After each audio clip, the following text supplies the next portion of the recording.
তাই না?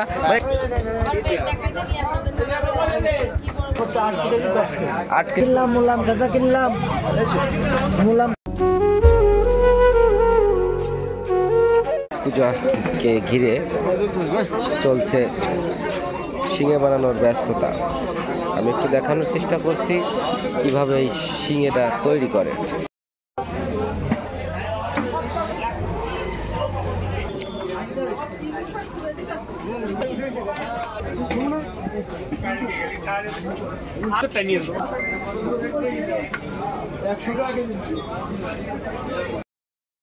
দাদা শিঙে কিনতে আসছেন নাকি?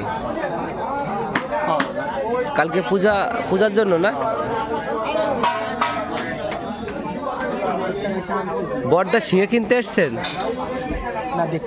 দেখতে আসছেন, পূজা করতেছেন না? শিঙে কিনতে আসছেন দাদা? দেখতে আসছেন?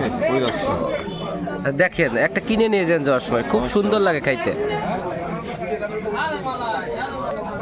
আমরা এখন দাদার কাছে ফিরে যাচ্ছি। দাদা এই দামটা জানবো। দাদা শিঙের দাম কত করে?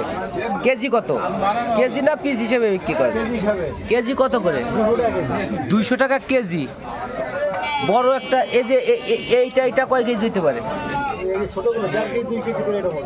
সর্বোচ্চ কয় কেজি আছে? 8 কেজি 10 কেজি। আপনার 200 টাকা কেজি, কম টম হবে না? আচ্ছা, যারা শিঙে নেবেন, পূজা করতেছেন, তারা অবশ্যই চলে আসবেন আমার এই দাদার দোকানে। রাধানগর বাজার, কদমতলা, ঠিক মঙ্গলদার দোকানের পাশে। ভাইরাল সেই মঙ্গলদা এখানে ভাজা বিক্রি করে দীর্ঘ 20 বছর ধরে। এর ঠিক পাশেই চলে আসবেন, প্রচুর পরিমাণে পাবেন, প্রচুর পরিমাণে। কারণে আইছেন এখানে? কি দেখতে আছেন না?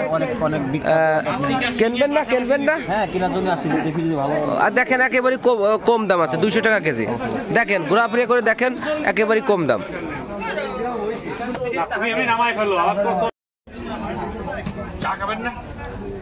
না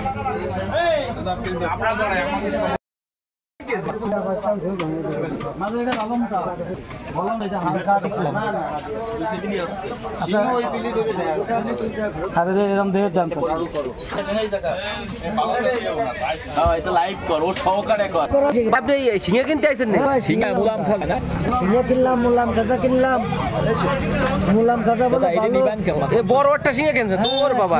5-6 কেজি হবেন না? ভালো হয়েছে, ভালো হয়েছে, বিরাট শিঙে হয়েছে। কিনতে আইছেন? এটা আমাদের শ্রীপুর উপজেলার ঐতিহ্যবাহী শিঙা। তাই না? এখানে কি প্রতি বছরই এরকম?